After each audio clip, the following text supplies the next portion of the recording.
You may think I'm nothing more than a sympathy card, but did you know that I'm also an expert on grief?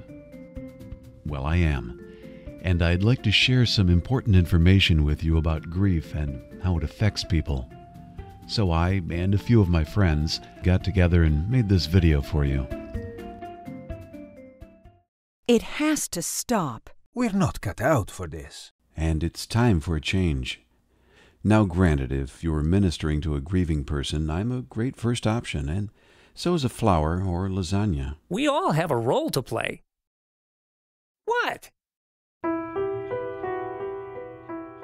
But in all seriousness, as much as we convey the depth of your concern, grieving people need more.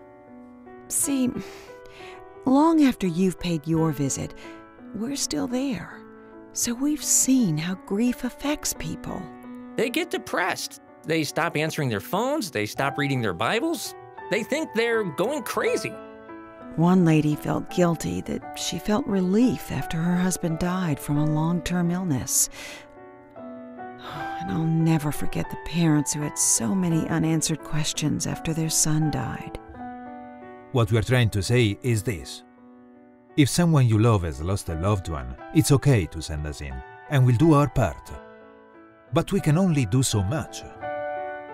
So if you want to do more than help your grieving friends and loved ones in the short term, tell them about GriefShare.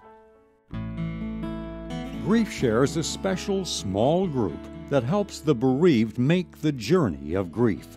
At each GriefShare session, they'll learn what others have done to heal from grief and how they discovered the strength to go on. Also, each session contains video interviews with the Christian community's leading experts on grief recovery, many of whom have been touched by grief. If someone you know is grieving the death of a loved one, tell him about GriefShare.org. It's the best place to learn about GriefShare, including where to find a group. I'm feeling better about this already. And remember, when they start asking tough questions like why and what will I do now and will the pain ever end, that's your cue. Well then, we're good. Let's roll out. What? What'd I say?